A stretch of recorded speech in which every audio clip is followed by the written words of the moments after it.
안녕하세요. 오늘의 데일리 뉴스레터에 오신 것을 환영합니다. 1. KF-21은 필요 없어. 2. 이 사진은 끔찍한 진실을 드러낸다. 3. 한국의 새로운 핵무기. 한번 진실을 알아봅시다. 인도네시아에서 자체적으로 스텔스기 개발에 나섰다는 어처구니 없는 소식이 들려왔습니다. 우리나라가 만든 4.5세대 전투기에 인도네시아 국기가 붙어 있다고? 인도네시아도 스텔스기를 만들 역량이 된다고 착각하게 된 것 같은데요. 타이에서는 인도네시아에 완전히 신경을 끄는 건지 대신 쫄란드와의 항공우주산업 분야의 전방위적 협력을 추진하고 있다고 합니다. 거기에 쫄란드와 대한민국, 캐나다, 영국까지 이어지는 글로벌 우주항공산업 네트워크 구축을 위한 움직임에 나섰다고 하는데 어떻게 된 일인지 자세한 소식 알아보도록 하겠습니다. 지난 10월 20일부터 23일까지 진행되었던 사천 에어쇼에서 KF-21 보람의 전투기가 최초로 민간 공개되었습니다. 타이와 인접한 사천공항에 KF-21 7대 시제기 중 3호기가 공개되었습니다. 20여 회의 시험 비행을 성공적으로 마친 1호기에 이어 2에서 6호기가 곧 시험 비행을 실시할 예정입니다. 개발 중인 전투기를 이렇게 이른 시기에 민간 공개한 것은 매우 이례적인 경우인데요. 그만큼 KF-21의 개발이 순조롭게 진행되고 있다는 자신감의 표현인 것입니다. 또한 최근 국내를 찾은 해외 고객에게 어필하기 위한 전시이기도 한데요. 동유럽 최대의 항공산업 클러스터가 있는 폴란드 제슈프시 대표단이 사천 에어쇼에 맞춰 한국을 방문했었습니다. 제슈프시는 폴란드 항공 군수산업의 중심지로 항공우주산업의 90%가 집중되어 있는 유럽 최대 규모의 항공산업 클러스터가 자리 잡고 있습니다. 폴란드 대표단은 사천 에어쇼에 전시된 KF-21은 물론이고 타이의 생산시설, 항공기 청장비 업체 등을 둘러보고 항공우주 도시로 발돋움하고 있는 사천시와 연합을 맺기로 합의했다고 전해졌습니다. 사천 에어쇼 전날인 19일에는 사천시와 전략적 항공산업 네트워크 구축과 기업 간 교류 확대를 위한 자매결연 체결이 논의되어 2023년 자매도시 체결을 추진하기로 결정되었습니다. 또한 제슈프시가 프로젝트 사업으로 계획 중인 항공우주도시연합에 영국의 러시모어, 캐나다의 미서소고와 함께 사천시가 아시아를 대표하는 항공도시로 초청돼 네트워크에 참여하는 의제가 논의되고 있습니다. 폴란드의 항공산업은 100여 년에 달하는 장구한 역사를 가지고 있는데요. 중동부 유럽에서 가장 높은 교육 수준을 자랑하며 연간 1000여 명의 항공기술자들을 제슈프공대와 항공기제작공정교육센터 등을 통해 배출해내고 있습니다. 이곳에서 생산된 항공기 부품들은 전 세계 거의 모든 항공기에 들어가고 있습니다. 또한 세계 각국의 RD 연구소가 진출해 있으며 세계 3대 항공 엔진 기업으로 손꼽히는 프렛 위트니사가 소재하고 있기도 합니다. 현재 카이가 위치한 사천을 중심으로 폴란드와 같은 항공산업 클러스터를 구축하며 아시아의 항공산업을 이끌어갈 미래 도시로 만들기 위한 프로젝트가 진행 중입니다. 제슈프시는 항공밸리 구축의 성공적인 사례로 두 도시의 협력은 향후 유럽 항공기 시장 진출에 있어서 교두보 역할을 수행해 줄 것으로 기대받고 있습니다. 쫄란드와의 협력은 FA50 수출을 늘려나가길 바라는 카이에 있어서도 매우 중요한 일입니다. 러시아의 우크라이나 침공으로 인한 전쟁 위기 고조와 3세대 이전 항공기들이 노후화되면서 교체 시기가 다가와 전 세계적으로 경전투기에 대한 수요가 폭증하고 있습니다. 해외 컨설팅 업체를 통해 확인한 바에 의하면 향후 10년 동안 경전투기에 대한 수요는 2천여 대로 파악되고 있다고 합니다. 그리고 카이에서는 그중 1000대를 수출하겠다는 원대한 목표를 잡고 이를 위해 폴란드를 수출 전진기지로 삼기 위한 작업에 들어갔습니다. 또한 사천 에어쇼에서 폴란드 국방무관이 방문해 전시된 KF-21을 관심있게 바라보며 전투기의 기능과 특성에 대해 문의해왔다고 전해졌는데요.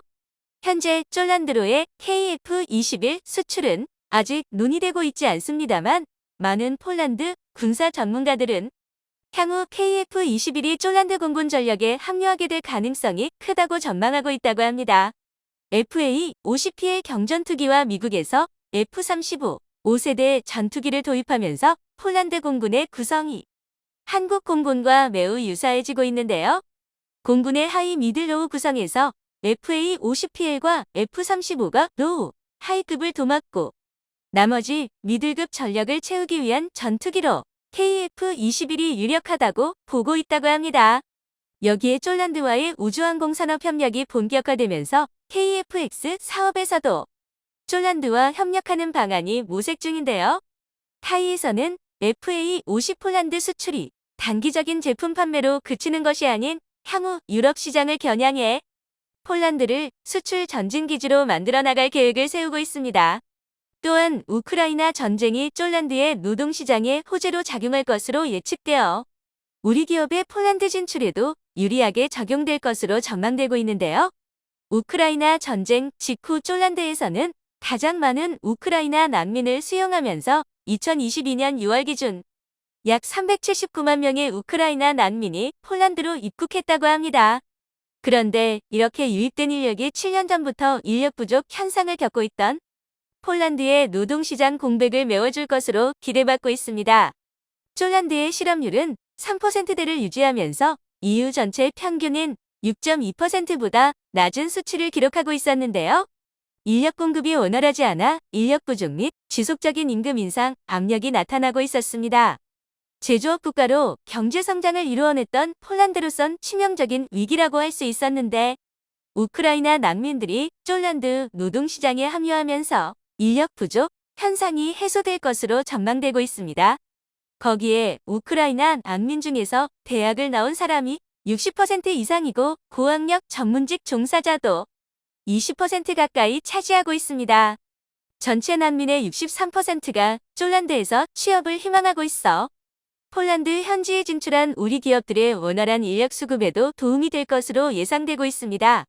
폴란드와 끈끈한 협력 관계를 구축하고 있는 와중에 KF-X 사업의 기존 협력 국가인 인도네시아는 여전히 이해할 수 없는 행보만을 보여주고 있습니다. 지난 9월 인도네시아가 드디어 밀리고 밀렸던 분담금을 올해 지불하겠다고 밝혀왔었는데요. 그 액수가 전체 미납금인 8천억 원의 1%밖에 되지 않는 85억에 불과하다고 합니다. 거기에 내년에 납부하기로 약속한 금액도 460억 원으로 5%밖에 되지 않는 금액입니다. 이러한 추세면 앞으로 20년은 있어야 분담금을 다 받을 수 있을 것입니다. 그동안 인도네시아는 경제난을 핑계로 분담금을 지불하지 않아왔는데요. 돈이 없다는 나라가 유럽과 미국에선 방산 쇼핑을 이어오는 모습이 포착되어 어이를 상실하게 만들고 있습니다. 얼마 전 인도네시아 국방부 장관이 F-15 구매를 위한 협상을 진행하는 사진이 공개되었습니다. 지난달 21일 인도네시아 국방부 장관 프라보워 수비안토가 직접 워싱턴을 방문하여 미 국방부 장관과 회담을 가졌다고 합니다.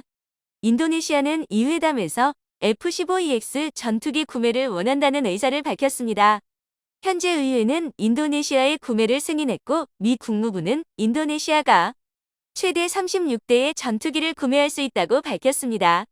인도네시아는 KF-X 사업 분담금으로 낼 돈은 없다면서 각국 전투기들을 쇼핑하기 시작했는데요. 이전에는 프랑스에서 라팔 42대 구매 계약을 체결했었고 최근에는 카타르에서 퇴역하는 미라지 2000 전투기 12대를 훈련기로 운용하기 위해 인수했습니다. 그런데 미라지 전투기 구입은 인도네시아 내부에서도 수많은 비판을 받고 있다고 합니다.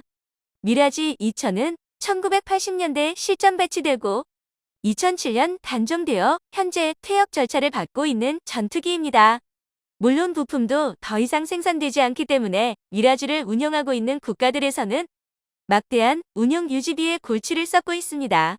이 때문에 항공기술력도 빈약하여 기존의 전투기도 제대로 정비하고 있지 못한 인도네시아에서 운영하겠다는 건 돈 내고 고철 더미를 사오는 짓이라고 비난받고 있습니다. 현재 인도네시아 군대는 다국적 방산 백화점이라고 불릴 정도로 여러 나라의 장비를 운영하고 있는 것으로 유명한데요. 인도네시아 공군에서는 F-16과 수-30, 수-33, 호크 경전투기, T-50I를 운영하고 있었는데 여기에 미라지 2000까지 추가됐습니다. 한 군데에서 미국, 러시아, 영국, 프랑스, 한국제 전투기들이 함께 운영되고 있는 것이죠. 이는 인도네시아 해군과 육군 역시 별반 다르지 않은 상황인데요. 각국 장비마다 규격과 부품이 다르니 정비가 제대로 이루어질 리가 없어 인도네시아군이 운용하는 장비가 고장나거나 추락했다는 뉴스가 지겨울 정도로 많이 들려오고 있습니다. 이러한 현상을 인도네시아의 고질적인 부패 문제와 엮어서 비판하는 시각도 있습니다. 무기 도입 산업을 국가의 안보를 위한 게 아니라 이권 사업과 정치권의 치적삭 키움으로 마구자 비식으로 진행하고 있으니 이 모양 이 꼴이 됐다는 것이죠. 거기에 이제는 인도네시아에서 자체적으로 스텔스기 개발에 나서보려 하는 것 같은데요. 11월 2일부터 시작되는 인도네시아 방산 전시회에서 공개될 인도네시아 스텔스기의 목업이 공개되었습니다. 쌍발 엔진에 카나드를 장착하고 스텔스 외형 설계를 갖춘 4.5세대 전투기로 I-22 시카탄으로 명명됐다고 합니다. 한국 네티즌들은 이참에 보라매에서 손 떼고 알아서 만들었어라는 반응을 보여주고 있습니다. KF-21로 대한민국의 기술력을 증명해낸 카이는 더 이상 인도네시아에 신경조차 쓰고 있지 않은 듯한데요. 그저 세계 항공기 시장을 공략하기 위한 역량을 쌓고 KF-21을 훌륭하게 완성하여 세계에 대한민국의 기술력을 증명해내기 위해 전력을 다하고 있을 뿐입니다. 그리고 이제 쫄란드라는 믿을만한 파트너까지 얻었습니다. 주변국들에게 침략당했던 아픈 역사를 공유하고 있는 폴란드와 한국이기에 국가 안보가 달린 방위산업에 있어 누구보다 좋은 파트너가 될 수 있을 것입니다. 대한민국 항공산업이 아시아를 넘어 세계로 향해 뻗어나가게 될 날을 기대해봅니다. 오랜 세월 한국이 갖지 못했던 무기 핵을 마침내 한국이 손에 넣을 수 있게 되었다고 합니다. 지속적으로 가해지는 러시아의 위협 때문에 한국이 우회로를 통해 핵을 보유할 수 있게 되었다고 하는데요. 무슨 수를 써서라도 한국의 핵 보유를 결사 반대했던 미국도 이번에는 어쩔 수 없다는 입장을 보이며 한국 핵 보유에 대해 승인할 가능성이 높은 상황. 대체 한국은 어떻게 핵 보유가 가능한 것일까요? 지금부터 자세하게 설명해 드리겠습니다. 우리는 분명히 경고했다. 페스코프 대변인은 전화의견에서 공개된 충격적인 사실을 다시 확인해주며 다가오는 핵 위협에 대해 철저히 대비할 것을 주문했습니다. 이제까지 핵 사용에 대해 소문만 돌았던 러시아가 직접적으로 핵을 전쟁에 동원할 것을 선언한 것은 대단히 충격적인 일이라 할 수 있는데요. 러시아 국방장관의 입에서 더티 밤이 사용될 것이며 핵 사용과 관련 이제부터는 다른 국가의 책임이라는 말과 함께 러시아는 우크라이나를 상대로 최후의 수단을 쓰기로 결정한 것입니다. 그의 입에서 나온 더티 밤은 저위력 핵무기를 뜻하는 것으로 재래식 폭탄에 방사성 물질을 채운 방사능 무기입니다.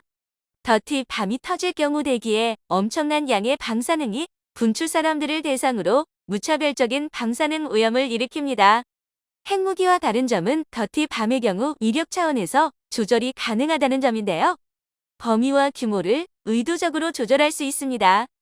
핵이 터진 주위로 강력한 방사능이 분출되고 그 주변에 있는 모든 사물이 방사능에 의해 망가지는 핵무기와 달리 더티밤은 치명적인 방사능 유출이 일어나는 무기는 아니죠.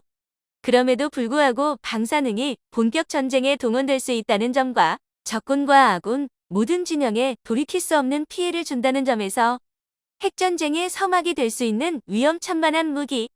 러시아가 마지막 수단까지 꺼낸 것에 대해 미국은 러시아가 가짜 정보를 퍼뜨리는 것이라며 러시아의 위협에 대해 단호하게 거짓말이라고 알렸습니다. 드미트로 쿨레바 우크라이나 외무장관은 토니 블링컨 장관과의 통화를 마치고 더티 밤 사용 선언이 우크라이나와 그의 동맹국을 흔들려는 수작이라는 것이 분명하다고 밝혔죠. 블링컨 장관은 만약 저위력 핵무기를 러시아가 사용한다면 미국 입장에서는 묵과하지 않을 것을 지적. 미국도 러시아를 상대로 핵을 쏘는 일을 주저하지 않을 것이라고 말하며 이례적으로 핵 탑재 잠수함 위치를 공개했습니다. 미군 중부사령부는 아라비아해에서 미국 핵 추진 잠수함 웨스트 버지니아의 위치를 공개. 이 잠수함의 사거리 안에 러시아가 있다는 것을 언급하며 러시아를 향한 협박 아닌 협박을 가했습니다. 보통 미군의 주력 자산이라 할 수 있는 핵잠수함을 공개적으로 위치까지 공개한 것은 명백하게 러시아를 향한 미국의 견제 의사라 할 수 있죠. 러시아도 이에 대해 모르진 않았으나 메시지를 바꾸진 않았습니다. 페스코프 대변인과 쇼이구 장관은 미국 핵잠수함 위치 공개와 발맞춰 더티밤 사용에 대해서 러시아는 사용에 대해 분명히 말했다는 말과 함께 우크라이나 전장에 사용할 것을 암시했죠. 결국 우크라이나 러시아 전쟁에 핵이 등장할 예정인데요. 자칫 잘못하면 대규모 핵전쟁으로 이어질 수 있는 긴급한 상황. 재래식 전쟁과는 차원이 다른 후폭풍이 올 수 있는 핵 사용에 많은 유럽 국가들은 공포에 떨었습니다. 그 중에서는 한국 무기를 수입하며 재난에 대비하던 폴란드가 있었죠. 폴란드는 러시아가 기어코 핵을 사용하려는 모습을 보곤 공포에 질렸습니다. 결국 폴란드 대통령은 미국에게 핵무기를 요청하게 되었는데요. 폴란드 주간지 가제타 포스카를 통해 공개된 정보에 따르면 안제이 두다 폴란드 대통령이 미국을 상대로 핵 공유 프로그램에 폴란드가 참여하길 바란다고 말하며 핵무기를 폴란드에 제공할 것을 미국에게 요청했다고 밝혔습니다. 폴란드가 안보적으로 강화되기 위해선 핵은 필수라 말한 그는 노골적으로 미국 정부에게 도움을 요청했죠. 그러나 미국 정부는 이러한 요청에 대해 전혀 들은 바 없다며 선을 긋는 모습을 보였습니다. 핵을 다른 국가에 누출하지 않으려는 미국은 명백히 폴란드 대통령이 언론을 통해 밝힌 사실조차 부인하며 미국에선 그런 요청을 받은 적이 없다며 거리를 두었죠. 그러나 최근 러시아에서 더티밤 사용이 본격화되면서 미국도 기존 핵무기 제공 거부 입장에서 선회하기 시작했습니다. 우크라이나 지근거리에 위치한 폴란드 역시 더티밤의 여파에 전혀 무관하다고 볼 수 없기 때문이죠. 폴란드는 러시아 침략의 공포에서 자유롭지 못한 국가입니다. 최근 벨라루스도 기존 중립 입장에서 러시아 편으로 돌아서면서 폴란드도 우크라이나처럼 공격받을 가능성이 높아졌습니다. 그렇기에 폴란드는 다급하게 재래식 병력을 사들이며 전쟁에 급격하게 대비한 것이죠. 그러나 전쟁의 한가운데 빠르게 물량을 생산할 수 있는 곳은 몇 군데 없었고 그 중에서 폴란드 정부의 요구 조건을 만족하는 곳은 단 한 군데였습니다. 바로 한국이 해당 국가였는데요.